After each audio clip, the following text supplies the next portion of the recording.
What is up, Sex Beast? Crazy Rabbit here, and today I have a pretty cool series for you guys. So this series is basically a versus series. We're going to take two random weapons from zombies, sort of weapons that are in the same class. So I'm not going to be taking like the KN44, and I'm not going to be putting it up against like the SVU or something like that. We're not going to do that because there's an obvious winner there.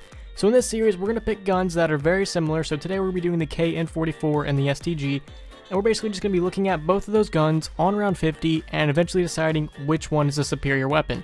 Now, some of these weapons might just come down to personal opinion because some of these weapons are actually very similar, which you might see today, that both of these weapons are very similar on round 50, and it's going to come down to just a couple deciding factors on which one is actually better.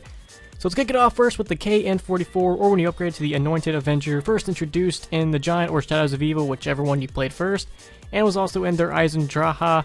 And since it's a wall weapon, the location that I love the best on is the Giant. It's just right there in a great location for camping, or if you're running my strategy.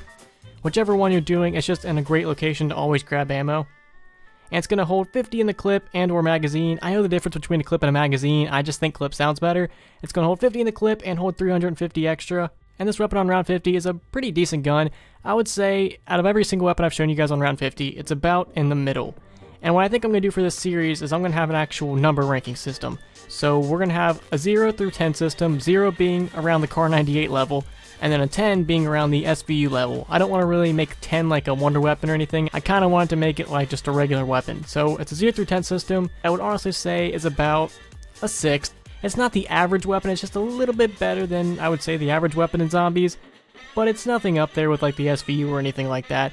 And it's just a wall weapon, so it's not meant to be incredibly OP, unlike the SVU. So you really shouldn't expect great things out of it. I feel like wall weapons were meant to be sort of early round weapons, point horror weapons, and also if you have the double pack punch ability weapons, because you can always just grab more ammo off of it, but we're not really going to be focusing on double pack punch abilities. We're just going to be focusing on the weapons itself.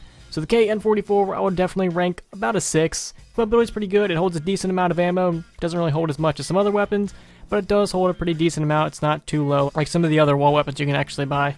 And plus, since this gun is actually in Black Ops 3, you can put all sorts of attachments on it, making its reload speed a lot faster, making its accuracy and its recoil just so much better. You can also add a laser sight if you want, you can throw on a red dot if you want, you can just add so many more attachments. And I don't really know if I should consider that in this series. I think I might if it comes down to just these two guns head to head. If it's like a neck and neck battle, I might have to start considering attachments and everything. But overall, the KN44 is a great weapon. It's one of my favorite weapons in Black Ops 3. I just love it. It's a fun weapon to use. It reminds me a lot of the AK-47. And I would have to say, out of a 0 through 10 scale, it's probably at like a 6. Alright, and its competitor is going to be the STG. Now we're going to be focusing on the Black Ops 2 version because the Black Ops 2 version actually has Double Tap 2.0.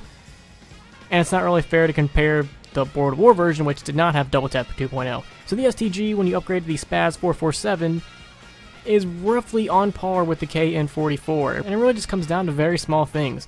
The ammo it holds is 60 in the clip and 330 extra, and its mobility is a little bit worse than the KN44, so I think you actually run faster with the KN44 than you actually do with the STG. And the STG was on Duries, both versions of Black Ops 1 and World War, and it was also in Origins, and it really wasn't in the world's greatest location in Origins. You can either get it in the church, which is very risky.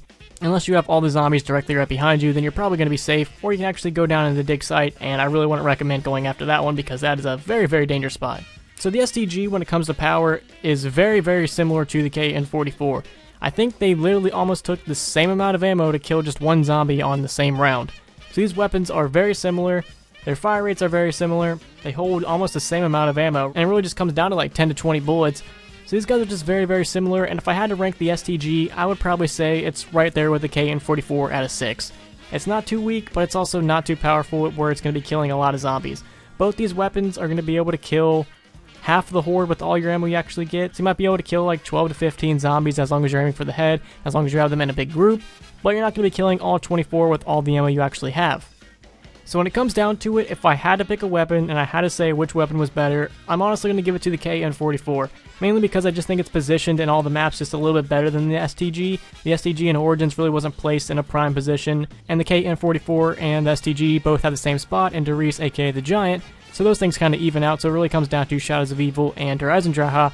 And I just think the KN44 is placed in a little bit better location than the STG in Origins. Not by a lot, they're all kind of places I really want to be in the middle of a round, but as long as you have the whole horde of zombies right behind you and not just randomly spawning in, you're probably going to be fine. And also the KN44, you can have attachments. So like I said previously in the video, if it comes down to like a neck and neck, I'm going to have to consider the attachments. And if you have attachments on the KN44, this weapon is just going to be so much more accurate and so much more deadly and so much more faster than the STG that I'm just going to have to give it to the KN44. The KN44 is a superior weapon. Even though damage-wise they do roughly the same amount of damage, it just comes down to location and speed, and I just got to give it to the KN44, even though me personally, I like the STG from World of War a lot better. But I can still appreciate that the KN44 is actually the superior weapon. So I'm very curious to know, what did you guys think of this series? Do you guys like the way I'm doing it? Do you guys want me to change anything? Did you guys agree with this outcome?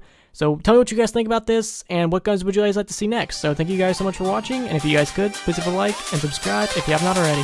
Peace!